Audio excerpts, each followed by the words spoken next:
Bagaimana secara sadar tuh kemudian Mita bisa ngebedain, aduh ini ambisi nih, aduh nih aku nggak mementingkan si anak ini nih. Oke, aku punya prinsip untuk diriku sendiri, kita harus sangat mengenali anak kita.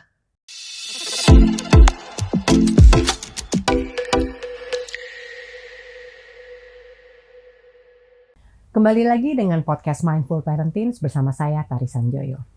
Podcast ini dikhususkan untuk berbagai perbincangan mengenai lika-liku pertumbuhan orang tua dalam mendampingi anak remajanya. Tujuannya bukan membuat orang tua menjadi orang tua yang sempurna, tapi membuat mereka menjadi orang tua yang sadar. Tema kali ini adalah bagaimana membangun batasan, bukan tembok. Tamu podcast parenting kali ini adalah Shalomita, seorang pekerja seni, sarjana psikologi, dan yang menjadi istimewa sekali adalah karena Shalomita ini adalah ibu dari 5 orang anak yang tentunya memberikan tantangan tersendiri untuk bisa berinteraksi baik dan menjadi sadar bersama anak-anaknya. Anak-anaknya berkisar dari usia 12 tahun sampai 24 tahun. Terima kasih ya Mita ya sudah hadir di tema podcast kali ini. Yes. Senang sekali diundang. Nah sekarang nih kan tadi kita bicara soal bagaimana nih perjalanannya Mita, keunikannya Mita menjadi bintang tamu kali ini kan karena anaknya 5. Pancasila, anaknya 5 ya. Nah kira-kira nih ini kan berarti proses belajar Mita mungkin lebih banyak dibandingkan sebagian besar orang tua lain gitu ya. Bisa cerita nggak apa sih yang membedakan antara proses belajarnya Mita dalam berinteraksi dengan 5 anak ini? Berbeda-beda kah? Atau misalnya ada keunikan tertentu kah? Atau Mita jalanin aja pattern yang sama gitu? Aku tuh termasuk orang tua yang nggak terlalu ada manualnya gitu, maksudnya manual bikin diri sendiri ya. Memang orang tua nggak pernah punya manual, tapi kan kita kadang ada gue punya prinsip ini itu nggak terlalu yang kayak aturannya harus gini, harus ada jamnya atau apa, nggak ada. Tapi intinya selalu tuh aku adalah memberikan mereka kasih sayang, bener-bener kasih sayang yang pure, jadi bukan ambisi gitu. Kan ada tuh orang tua punya ambisi yang gue mau anak gue harus jadi gini. Jadi mungkin dia akan lebih gampang stres karena nggak tercapai ambisinya. Kalau aku tuh enggak. Jadi dengan kasih sayang dan aku benar-benar menghargai dan kayak menjadi fansnya anak-anak aku gitu. Kayak 5 anak ini satu gini tuh aku ngerasa wow gitu. Tiap hari di rumah gue ada pertunjukan 5 anak yang berbeda gitu. Jadi kayak karena 5 anak dari ibu dan bapak yang sama itu beda-beda semua. Karakternya beda, keinginannya kayak bakat minatnya beda gitu. Terus kekuatan dan kelemahannya of course juga beda. Jadi itu selalu menjadi keseruan sendiri buat aku. Terus mungkin dengan 1 sampai 5 itu kalau tadi Tari bilang mungkin beda karakter sangat. Jadi kayak karena mereka beda bakat, beda minat. Jadi pasti kan kelakuannya mereka, cara pikirnya mereka itu memang berbeda-beda 5-5-nya. Ada benang merah. Mungkin karena anak aku dan anak ayahnya ada benang merah gitu. Terus gak pernah aku menemukan kesulitan untuk touch their hearts gitu loh. Jadi karena aku memang base-nya selalu hearts-nya mereka gitu. Jadi bukan mementingkan kognitifnya bahwa cara mereka mikir harus gini harus gitu, enggak. Terus mereka juga tahu bahwa aku tuh bukan tipe orang tua yang kayak menuntut mereka untuk lo harus berhasil di sini. Tapi lebih kayak menghargai, mereka bisa ini, aku puji. Hukuman memang aku tuh nggak punya hukuman yang kayak zaman kita kecil kan, hukuman tuh mungkin dipukul pakai koran atau ada hukuman tulis 100 kali ini gitu ya. Itu nggak berlaku di aku karena aku lumayan tumbuh di keluarga yang sangat peraturan, bahkan ditulis pakai 1, 2, 3, 4, 5 1 ABCD peraturan, 2 ABCD nggak works gitu. Jadi aku mungkin belajar dari my background. Terus kita berenam malah dulu semua hasilnya beda gitu, dari segala bentuk pendidikan yang diberikan, kekerasan yang diberikan, hasilnya tuh semua berbeda. Jadi nggak menentukan dan nggak menjamin bahwa kedisiplinan yang keras pasti menghasilkan anak yang gini. Buat aku nggak works, makanya mungkin aku masuk psikologi. Jadi kayak pengen mempelajari sebenarnya jiwa manusia, gimana sih cara berpikir manusia. Nah aku berdasarkan itu kasih sayang, jadi aku udah bahagia banget aja punya mereka, menghargai keberadaan mereka. Jadi yang namanya orang sayang kan pengennya si anak juga bahagia kan. Jadi bukan yang kayak aku nggak tega kalau mereka tersiksa batin gitu. Jadi nggak ada tuh kata-kata keras gitu dari aku, nggak bisa. Tapi memang kalau aku merasa ini at the age atau ini emergency nih, nah itu bisa aku keras. Bisa Jadi keras ya? Oke. Tahu kan? Ya, karena Baik. itu ada sesuatu yang kayak membahayakan mereka. Oke. Gitu. Nanti kita akan sampai ke situ ya. Iya. At the edge-nya tuh seperti apa Seperti sih apa? gitu ya. Oke. Tapi tadi berarti kalau kita bicara soal prinsip-prinsip tertentu, Ya. kayak tadi aku menyebutkannya adalah pattern atau pola. Oke. Sebenarnya yang paling penting kalau buat Shalomita dan suami itu adalah kasih sayang. Kasih sayang yang Kasih benar-benar sayang tulus ya. yang Jadi benar-benar jangan tulus sampai ya. kasih sayang dibalik ambisi gitu. Nah itu tadi Heeh. yang mungkin aku tanyakan berikutnya adalah Iya. gimana tuh membedakan si ambisi ini Dan gitu kasih ya. sayang. Oke. Oke. Gimana secara sadar tuh kemudian Mita bisa ngebedain, aduh ini ambisi nih, aduh nih aku nggak mementingkan si anak ini nih. Oke. Itu gimana Mita? Oke. Aku punya prinsip untuk diriku sendiri adalah, mungkin bisa aku share juga ke teman-teman semua parents.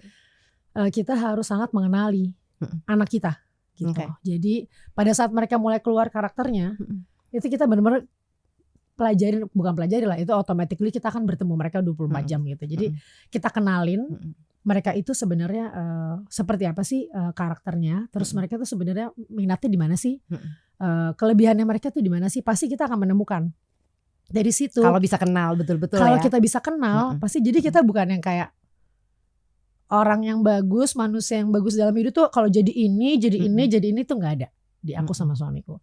Kita sangat benar-benar menyadari bahwa tidak ada yang the best in this life.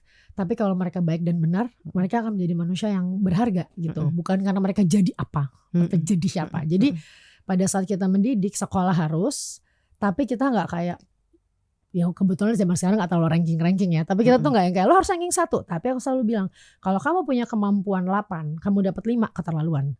Tapi kalau kemampuan kamu di 5,5, kamu dapat 4 gitu, atau kamu kemampuan di 6, kamu dapat 5, gak apa-apa gitu, karena memang kemampuan kamu di situ. Di situlah aku mempelajari, oh anak aku cocoknya di this kind of school.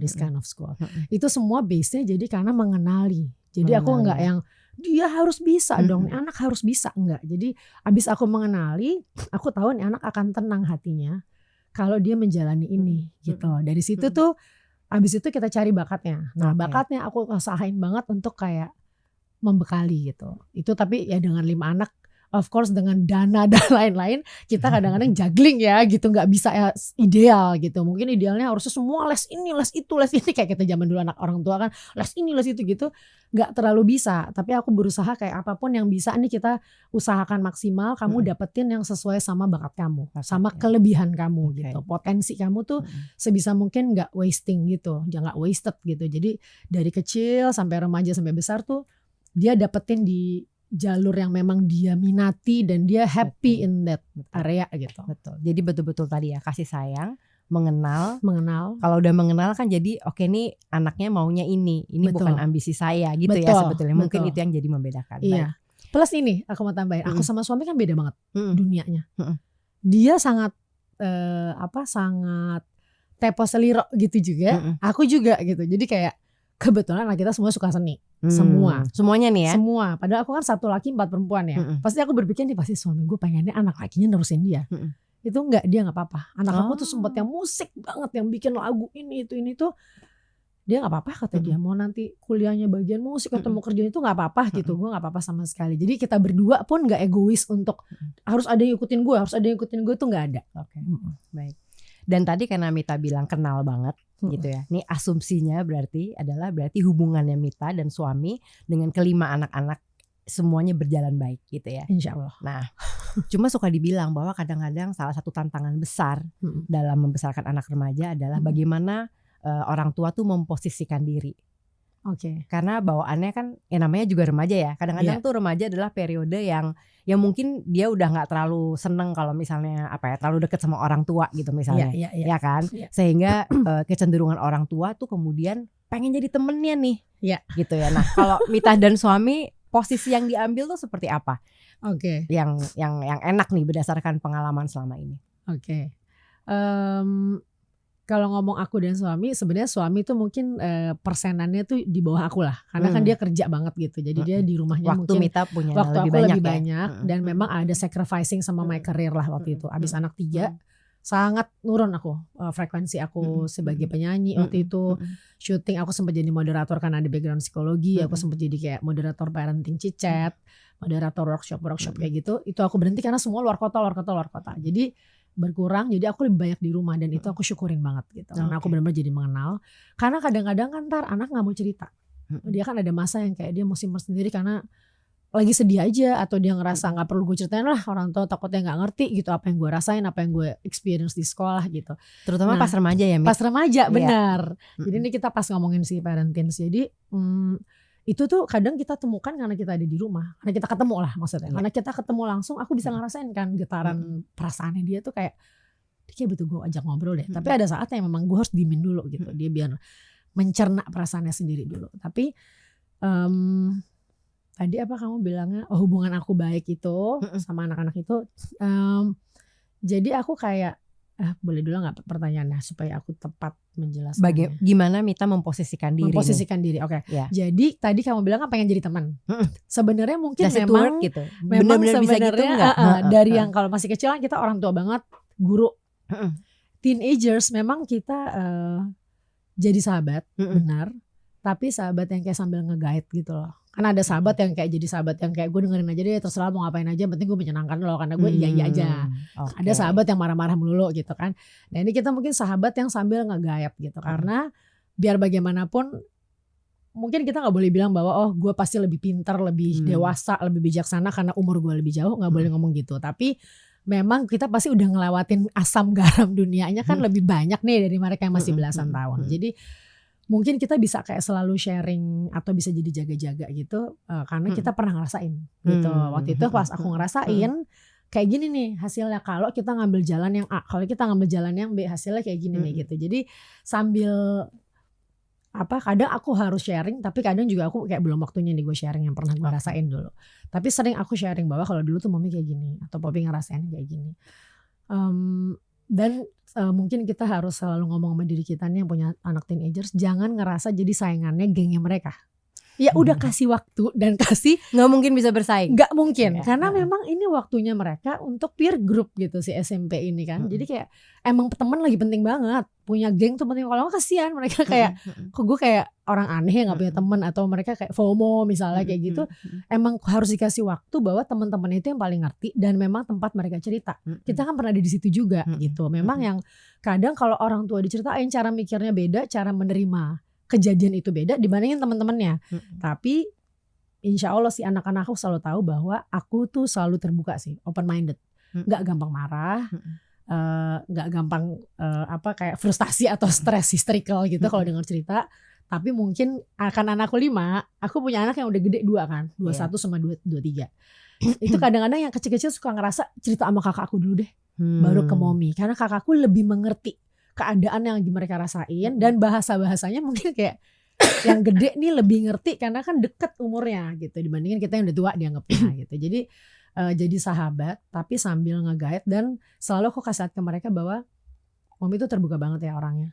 Kayak ya udah terjadi ya, insya Allah itu yang mereka rasakan, tapi bahwa kayaknya aku ikut seru sama ceritanya mereka. Aku ikut bener-bener senang dan menikmati apa yang mereka rasain. Mungkin tapi emang bener-bener aku ikut ngerasain sih. Karena mungkin dulunya aku tuh SMP tuh mati aja udah dipingit. Kayak gak ngerasain apa yang mereka rasain. Jadi sekarang itu aku tuh kayak kalau mereka ngerasain kehappyannya mereka dengan teman-temannya, dengan sahabat, dengan orang deket gitu, ikut happy beneran. Kayak ini harusnya nih secara natural nih Allah udah bikin umur segini perasaannya tuh kayak gini gitu. Harusnya memang dinikmati sambil dijaga. Dan aku kasih prinsip-prinsip aku. Umur segini harusnya kamu gini. Kalau kamu melakukan ini atau kamu ngejalanin ini, itu ngerugiin perasaan atau pikiran kamu sendiri, ngotor-ngotorin gitu. Ada hal-hal yang kayak nggak bisa lo lakukan sekarang. Nanti pas SMA lo mau ngapain? Kalau lo udah lakuin semua di SMP, nanti pas kuliah lo mau ngapain? Masih jauh perjalanan gitu. Jadi step by step aja, pelan-pelan gitu. Tuh aku suka ngejelasin, tapi selalu dengan ngobrol gini. Ini kayaknya smooth banget nih proses interaksi antara Shalomita dan ceritainnya ya, maksudnya itu secara garis besar, tapi pasti kan ada. Nah tantangannya apa, Mit? Ada nggak? Kan tadi dibilang nggak gampang marah, tapi pasti dong pernah marah gitu kan sebenarnya. Apa sih yang biasanya jadi tantangan nih untuk bisa ngadepin si remaja-remaja ini? Remaja ya. Dan usianya kan cukup deket-deket ya. Jadi dalam periode yang sama 2 tahun sama 4 tahun. Iya, dalam periode yang sama Mita dan suami itu menghadapi jreng remaja sebegitu banyak gitu ya. 2 atau 3 secara sekaligus gitu. Apa tantangannya, Mit? Tantangannya mungkin banyak sekali yang terjadi sama mereka. Jadi mereka mungkin kayak tiba-tiba gue kayak overwhelmed gitu. Nih ada kejadian ini sama si A, si B, si C, ini kejadian ini nih. Sementara kita juga banyak yang harus kita pikirin sebagai orang tua gitu. Nah itu kadang mungkin kekhawatiran aku responsnya nggak pas. Paling itu nggak pas gitu. Apalagi kalau capek. Kalau capek kerja atau apa, pas pulang tuh kayak pas mereka tunggu dulu deh. Nah itu kadang-kadang sebenarnya fatal. Karena they need the answer, the response yang tepat tuh di saat itu gitu. Itu tuh kadang-kadang tantangan itu kayak kayak besoknya tuh baru kayak gue kemarin salah nggak jawabannya atau apa, harus kayak 2 kali ngomong. Terus kayak perasaan kan kadang kan ya mereka udah bete banget aja. Terus kita kayak ini gue ngomong yang bener nih, gue ngomong yang bener tapi kok lo nerimanya kayak gitu ya gitu. Jadi kadang-kadang tuh kita kayak harus ekstra gak gedein hati gitu untuk supaya tepat lagi masukan yang kita kasih. Tapi kalau lagi Mita secara sadar mengakui bahwa aduh salah nih aku kemarin gitu ya, itu apa yang Mita lakukan? Ngobrol ulang. Ya. Terus dan kayak aku tanyain lagi kemarin tuh gimana, kita bahas ulang. Terus aku orang tua yang nggak susah untuk minta maaf kalau misalnya emang salah, saling minta maaf. Terus paling sama gaya zaman sekarang sih. Sama itu tantangan juga adalah gaya zaman sekarang, gaya pendidikan zaman sekarang. Kita berdua sama-sama lah IB gitu, kita ngerti. Anak IB kan kalau nggak berpendapat kan malah kayak nilainya kurang. Kayak malah jadi kayak kalau nggak aktif tuh kayak chance-nya mereka untuk dapat hal yang lebih baik itu tuh kayak berkurangan. Memang harus proaktif, mereka harus kasih pendapat tentang ini itu. Itu kadang-kadang bawaannya jadi kayak kurang ajar kan. Pada saat di rumah kita ngomong, mereka mau kasih pendapat kan.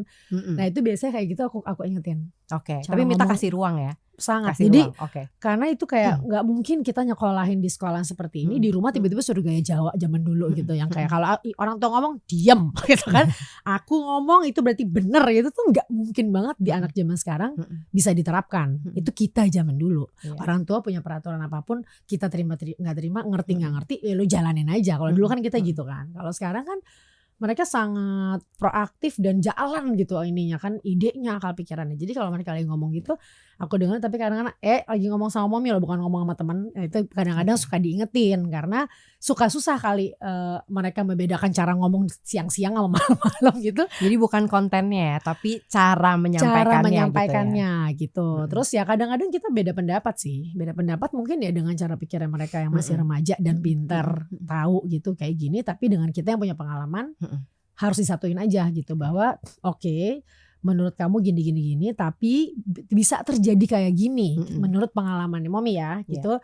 Kalau kamu ngambil keputusannya ini bisa terjadi kayak gini. Nah, kadang-kadang tapi belum tentu aku yang benar. Kadang-kadang memang cara mereka tepat di kejadian itu misalnya gitu. Jadi nggak selalu orang tua atau aku tuh memposisikan bahwa gue yang paling benar tuh enggak ya.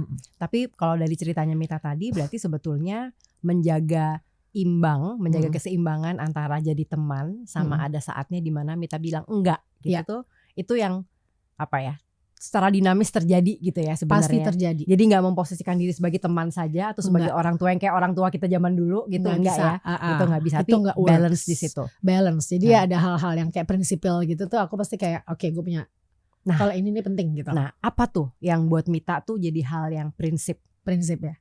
Kebetulan tuh aku kayak yang pasti it's a no dengerin mami dan papi pokoknya untuk bagian ini. Itu tuh kayak kedekatan sama Allah sih, sama Tuhan gitu, iman. Jadi aku selalu bilang dari semua gujrak-gujruk juggling kehidupan ini ada si Maha Kuasa yang mengatur segalanya. Jadi pada saat lo lagi membekali diri dengan sekolah, dengan apapun itu, memperpintar otak kamu, merasa supaya menjadi manusia yang bagus, yang baik itu, selalu ingat bahwa itu di jalannya Allah.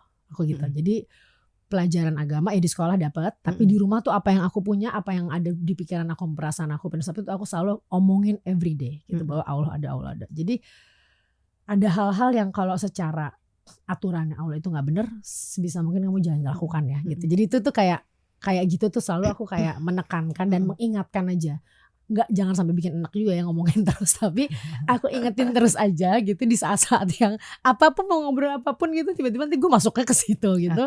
Nginget-nginget, apalagi ada yang udah 23 gitu, 21 kan udah dewasa banget gitu. Jadi paling aku selalu ingetin karena biasanya aturan itu yang dari Allah tuh untuk kebaikan kita sendiri, untuk keselamatan kita sendiri. Kita kan cuma manusia gitu, kita ciptaannya dia, jadi pasti dia lebih tahu gitu. Jadi kalau dia bikin aturan sesuai dengan, kalau kita Islam kita baca Quran, itu udah diajarin semuanya di situ. Jadi sampai yang gede itu sekarang baca terjemahan Quran, dan dia pengen tahu gitu kayak apa sih sebenarnya gitu harusnya. Karena kan gue pelajaran dari luar yang gue dapat kayak gini. Untuk nyelamatin gue itu yang mana sih kayak gitu. Terus ya itu kan dengan turunan-turunan peraturannya tuh aku terapkan lah, misalnya remaja lagi hubungan mulai kayak suka-sukaan, mulai apa, aku selalu bilang oke, mommy ada batasan yang nggak boleh dilewatin gitu. Jadi itu tuh aku tekankan, apalagi aku 4 perempuan satu laki 4 perempuan. Yang laki itu lebih bapaknya sih yang kasih masukan atau pengalaman apalah gitu. Kalau yang perempuan sama aku banget gitu ngobrol. Ya mudah-mudahan sih mereka terbuka terus ya sama aku, dan mereka udah tahu prinsipnya aja. Jadi they know lah. Kadang-kadang aku yang kayak mau pingsan atau apa, nah gitu ya, lah ngaco-ngaco aja gitu, nanti mau masuk emergency gitu. Anak-anak kayak bercandanya gitu, tapi sebenarnya tuh katanya omongan aku dulu banget kayak yang nomor 1, perempuan nomor 1. Yusha tuh jadi inget terus tau kan kalau mau apa ngapain gitu, ya bagus ingetin aja terus gitu. Jadi kayak ada hal yang dia tahu aku sangat terbuka banget sama segala macam hal tingkah laku dalam kehidupan, dalam mereka growing up. Tapi ada hal-hal yang prinsip tuh yang kalau bisa kamu jagain deh gitu, kehormatan kamu, kemuliaan kamu gitu. Dan bagian itu Mita dan suami berarti sangat konsisten gitu ya, sampai anaknya kayak anak-anak nih semua nih berlima kayak udah tahu bagian ini nih mami dan papi pasti bilang lumayan akan gitu broken hearted gitu lah istilahnya tuh gitu. Ya. Jadi bukan marah tapi broken hearted gitu. Kayak kalau sampai lo lewatin atau lo lawan tuh we're going to be broken hearted gitu. Jadi kayak mereka lumayan ngejaga katanya sih. Insya Allah. Nah ini kan anaknya Mita nih usianya berkisar antara usia 12 tahun sampai 24 tahun ya. Gitu. Ini pasti dengan dinamika masing-masing ya, karakter yang berbeda. Dan tadi kan Mita sama suami memang komitmennya adalah betul-betul mengenal setiap anak ini gitu ya. Ada nggak dalam periode 24 tahun menjadi orang tua nih, itu ada nggak bagian-bagian pengalaman yang aha moment atau eureka moment atau momen-momen yang kayak nah ini nih dapat nih, harusnya gini nih gitu. Harusnya gini. Sebagai orang tua ya. Sebagai orang tua. 24 tahun kan jadi orang tua ya. Gitu. Aku tuh pernah punya prinsip, jadi mungkin itu kayak kepengaruh sama mama cerita tentang orang tuanya. Bahwa orang tua itu terlihat selalu lafi-dafi depan mereka. Terus kayak misalnya lagi berantem atau apa tuh di dalam kamar gubrak-gubrak, katanya anak-anak bisa dengar mereka cuncang ada yang pecah atau apa. Tapi pas keluar mereka pelukan gitu. Terus kayak kayak gitu yang ideal orang tua. Jadi sempet tuh masuk aku. Sementara di bagian ibu aku sama suaminya udah beda banget lah. Dia berkali-kali ada perkawinan gitu. Jadi beda lagi yang aku pelajarin. Terus akhirnya aku kayak berusaha mikirnya yaudah deh yang bagus adalah selalu kelihatannya ideal di depan anak-anak gitu. Kayak very sweet couple atau apa. Sampai satu hari aku mikir gak bagus juga ngebohongin anak-anak bahwa ini kayak dongeng gitu. Orang tua baik-baik tuh dongeng aja gitu ya. Karena mereka nanti kan akan menjalani, malah takutnya tuh kayak satu hari mereka ngerasa kok ternyata kayak gini sih gitu, terus shock sendiri, mendingan belajar dari rumah. Tapi aku selalu ingetin si Icas, dia orang Sumatera ya, orang Jawa. Memang kebanyakan aku yang ngalah gitu kan, kayak males ribut gitu aku kan. Tapi lama-lama aku mesti ngasih lihat kayak aku punya anak perempuan 4. Jadi aku kayak memperbaiki hubungan aku sama suami aku gitu. Jadi misalnya selama ini aku ngasih lihat ngalah, wah nanti anak perempuan gue semuanya mikirnya tuh kita selalu harus kalah. Gak gitu. Itu yang kayak aku mempelajari sebenarnya lebih ke diri aku sendiri. Kalau ke anak-anak tuh so far tuh cara kasih sayang tetap buat aku itu terbaik sih. Yang untuk hati aku ya itu terbaik gitu. Aku nggak pernah menyesal. Jadi paling kayak pengertian aja bahwa keadaan kita lagi kayak gini, yang tadinya pengen aku tutupin akhirnya aku nggak tutupin lagi. Tapi selalu aku kayak aku tahu aku nggak mau bikin anak-anak resah hatinya hanya karena ada masalah ini masalah itu di pekerjaan suami, pekerjaan ayahnya atau apa. Tapi kayak aku tenangkan gitu bahwa this is not the end of the world. Misalnya ada masalah apa, tapi selalu ada jalan keluar. Kalau memang ada kejadian ini pasti Allah punya maksud kita mempelajari apa. Jadi selalu aku terbiasa tuh apa-apa dibahas gitu. Dibahas. Mau itu kesenangan, mau itu kesedihan, kesusahan gitu. Itu semua pasti dibahas bareng. Gitu. Terus kayak mereka tahu bahwa kalau kita lagi ada keberhasilan apa itu kayak kita pengen sharing bersama juga gitu. Jadi hidup tidak semuanya indah gitu ya. Anak-anak harus tahu gitu mereka ya. Tahu banget gitu. Terus kayak alhamdulillahnya aku dengan 5 anak tuh kayak mereka belajar bermasyarakat dari rumah, tau kan? Karena 5 adik kakak rame, ini rame banget. Terus 5 adik kakak ini tuh kan punya karakter masing-masing kayak contoh dari 4 orang masyarakat di luar gitu. Terus kan emang mereka keluar aja gitu semua pendapatnya dari hatinya tentang si kakaknya atau si adiknya, gak ada tedeng aling, tau kan? Kayak nah, jadi itu kayak buat mereka kayak latihan bahwa di luar sana akan ada orang yang kayak begitu, atau kadang lebih sadis lagi cara mereka kasih komen atau ngerespons atau apa. Ini adik kakak bener-bener apa adanya yang mereka rasain tentang siblings ya pasti mereka utarakan. Jadi mereka udah terbiasa bahwa kayak gini nih, gue mesti memperbaiki diri sini, atau kalau gue emang bener gue harus mempertahankan diri nih bahwa gue bener gitu. Kadang tuh aku sama suamiku biarin mereka nyelesain sendiri. Kadang selesai gitu, lucu kadang-kadang. Kadang bareng-bareng ngariung gitu menyelesaikan. Yang satu nangis, yang satu berantem gitu, yang satu nangis, nanti kakaknya datang nggak gitu gini-gini. Apalah dia berusaha menyelesaikan. Kadang udah bukan harus aku sama suamiku karena si 2 itu udah gede banget kan. Itu udah mereka enak berdua, ya kalau gitu ya. Iya itu benar menjadi sahabat sih, udah kayak perpanjangan tangan aku. Baik. Nah itu hal-hal bagusnya ya, hal-hal bahagianya. Seru juga ya punya 5 anak gitu. Mungkin berinspirasi makin banyak anaknya.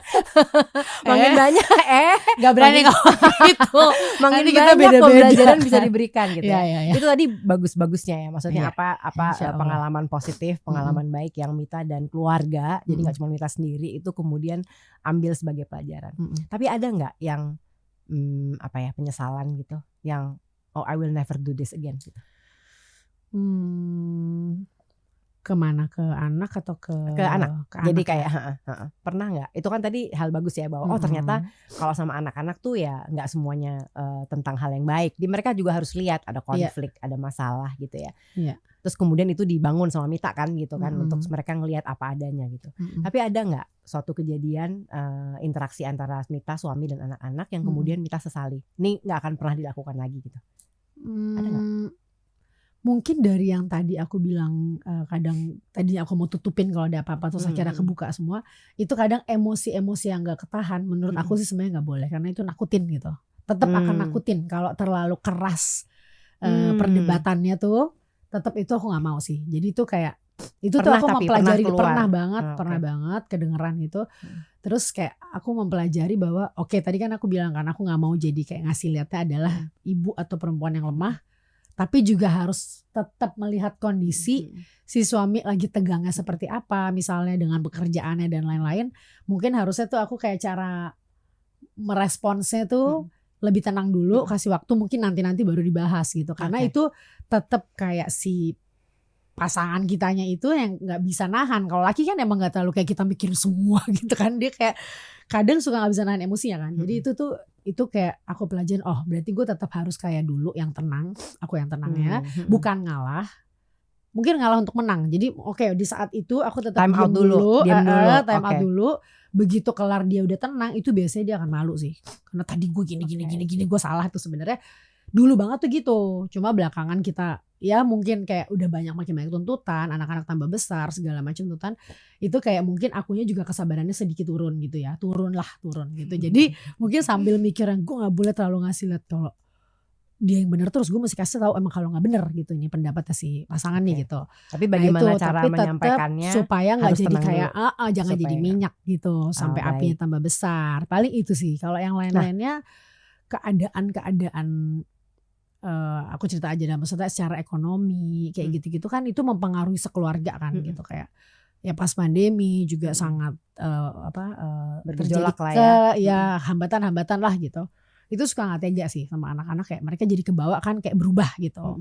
Kayak gitu tuh kayak ada sahabat-sahabat aku sih yang bilang bahwa itu bagus sih. Jadi kayak lo tuh malah kayak alhamdulillah kayak dapat berkah, anak-anak kayak dapat pelajaran bukan di sekolah gitu. Jadi dapat pelajaran kehidupan. Pelajaran hidup ya. Sampai mereka jadi lebih kuat, lebih apa gitu. Tapi tetap kita namanya orang tua pasti pengennya kan mereka seneng-seneng aja kan gitu. Pengennya tuh kayak kalau bisa nggak usah sedih deh gitu. Tapi kayak benar juga sih itu kayak pelajaran bahwa nanti mungkin jadi ada motivasi untuk kayak jadi lebih baik, atau mereka jadi dapat pelajaran nggak boleh ngelakuin ini akibatnya akan seperti ini mungkin gitu. Tapi aku ngerasanya tuh kasiannya sih itu, pengennya tuh itu kita namanya bisa ibu kita ya, lewatin ibu deh. ya. Kalau bisa tuh kita kayak bener-bener kita bisa nggak balik lagi ke saat seperti itu gitu, yang kayak susah yang apa-apa gitu tuh pengennya.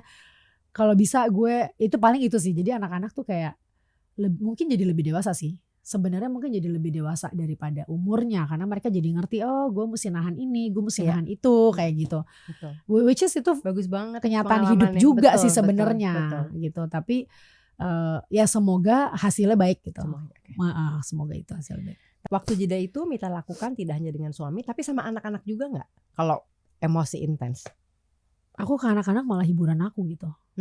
Jadi itu yang ngeluarin penyaluran ini, aku langsung kayak gitu, kayak orang lagi panas dikasih air, langsung ngobrolin yang lain. Ngobrolin itu kan dengan 5 anak satu kamar berdua sama ada yang sendiri, itu kayak langsung kayak dunia lain gitu, ke dunia lain, mencari langsung, distraksi ya sampai distraksi, emosi turun asli gitu ya. Itu langsung kayak akunya juga tenang, terus aku ikhlas banget gitu loh, bahwa karena di prinsip aku tuh nggak ada tuh kayak harus menang-menangan sama suami, yang penting kita tadi masalahnya apa tuh dapat penyelesaian yang benar gitu. Jalan keluarnya harus benar, bukan karena gue menang atau lo menang gitu. Jadi kalau lagi panas pasti bawaannya ego mau menang gitu. Jadi kalau lagi tenang baru mikir, oh iya aduh tadi ngomong apa ya. Karena dia gitu, maaf ya mami gitu. Dia pasti gitu pada akhirnya. So imut. Tapi emang kayak ya udah gimana, itu didikannya juga kali ya, maksudnya emang dor gitu. Mungkin dia keluarga yang kayak gitu, aku keluarga yang apa-apa tenang-tenang gitu, Jawa Solo gitu. Jadi kayak emang cara ngadepinnya nggak boleh aku lawan keras sama keras gitu, nggak ketemu. Jadi sebenarnya rugi buat juga ya. Kayak rugi buat dua-duanya gitu. Jadi kayak nggak dapat hasil yang bener, yang ada emosi aja. Jadi tapi tadi apa aja Mit yang merangkum semuanya ya, kayak bagaimana untuk membuat supaya anak-anak tuh belajar ada batasan-batasan tertentu gitu ya, hubungan jadi lebih baik gitu, kasih sayang, saling mengenal gitu ya. Apalagi Mit tadi saling menghargai ya. Bahwa ibu, anak, adik, kakak gitu semua saling menghargai. Terus memilih prinsip tertentu tadi ya. Iya. Itu yang menjadi memang benar-benar pegangan. Gitu. Kalau di keluarga aku adalah itu yang tadi aku bilang. Terus aku selalu menekankan bahwa harus paling sayang tuh sekeluarga gitu. Maksudnya sahabat ada, tapi tetap dia orang lain. Kayak bisa hilang bisa ada gitu. Kan punya keluarga sendiri juga semua sahabat kamu. Tapi kalau keluarga insya Allah nih mereka yang paling depan nanti bantuin kamu ada apapun. Terus aku selalu ingetin ke mereka berlima, please, apalagi kayak misalnya banyak cerita, contoh-contoh cerita apa, lihat kan contoh kayak gitu, please tenangin mami sama papi kalau kita udah nggak ada gitu. Kalian berlima tuh yang lebih nanti bantuin yang kurang, yang kuat bantuin yang lemah gitu. Terus selalu kayak pengen bahagia bersama-sama gitu loh. Jangan kayak kamu happy sendiri kalau kamu sukses, sementara yang lainnya itu kamu nggak sama sekali nggak mau nengok tuh, jangan gitu. Walaupun tetap masing-masing punya tanggung jawab untuk dirinya sendiri, untuk keluarganya. Tapi jadi aku tuh kayak suka ngomong jauh gitu ke depan gitu. Jadi kayak semoga itu kayak nempel di mereka, yang penting tapi kasih sayang. Makanya itu aku penting banget kalau udah kayak masalahnya tuh nyela atau yang ngejudge yang keterlaluan, itu aku benerin banget. Maksudnya aku kerasin untuk nggak boleh. Compassion itu ya yang paling penting ya. Itu kan contoh baik. Nanti kalau menjadi manusia di masyarakat gitu, nggak bisa kayak gitu. Jadi ya hal-hal itu pakai rasa sih Tar sebenarnya. Aku tuh nggak bisa terlalu bilang bahwa prinsip gue ini, karena kadang-kadang stimulit yang terjadi itu ada baru lagi nih nanti gitu, ada baru lagi. Dan kalau dasarnya kasih sayang sih harusnya nggak ada yang salah sih. Harusnya ya. Insya Allah ya. Dan kayak berserah sama Allah gitu maksudnya. Aku yakin dengan kita mau kayak apapun usaha kita, dia penentunya gitu. Dan yang terakhir tadi ya, berarti kalau emosi udah mulai intens, ambil waktu jeda. Untuk kemudian menenangkan diri, menurunkan emosi, mencari distraksi, bentuknya macam-macam ya. Refreshing diri sebenarnya, walaupun 5 menit, 10 menit, 15 menit cuma di rumah sendiri, tapi kita menenang, mudah-mudahan obrolannya jadi lebih baik gitu. Debatnya lebih baik ya. Lebih positif ya, nggak cuma debat kusir dan gitu, dapat hasil yang kita cari gitu, jalan keluar terbaik. Oke, terima kasih banyak ya Mita untuk bincang-bincangnya kali ini. Iya, kemana-mana nih. Enggak, masih sesuai tema. Sesuai tema, membangun batasan gitu, ya. Bukan tembok ya. Karena kan tadi balik lagi mitosnya gitu ya, bahwa memang sama remaja tuh memang waktunya perang-perangan terus. Tapi cerita Mita tadi nunjukin bahwa nggak harus begitu. Iya, gitu ya. Dan tadi tips-tips yang Mita berikan tuh juga mungkin bisa jadi mudah-mudahan ya, mudah-mudahan. Pokoknya tapi aku nggak akan pernah bilang bahwa ini adalah yang paling benar tuh, nggak. Setiap rumah tangga itu aku yakin kayak punya prinsip sendiri berdasarkan background mereka dan karakternya mereka masing-masing ya, si orang tua ya. Cuma ya aku berbagi aja, mudah-mudahan bermanfaat. Oke, baik. Terima kasih. Iya, bye-bye.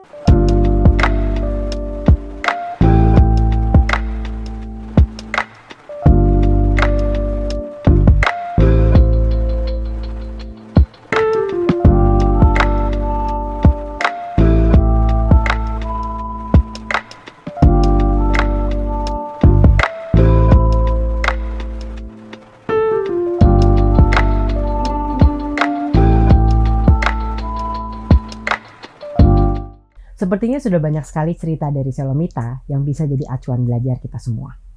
Tenang, yang namanya belajar tentunya nggak instan. Yang penting dicoba terus dan dirasakan perubahannya secara sadar. Untuk bahasan menarik seputar pendampingan remaja lainnya, jangan lewatkan episode-episode podcast Mindful Parenting yang lain. Bersama saya Tari Sanjoyo di kanal YouTube Mindful Act.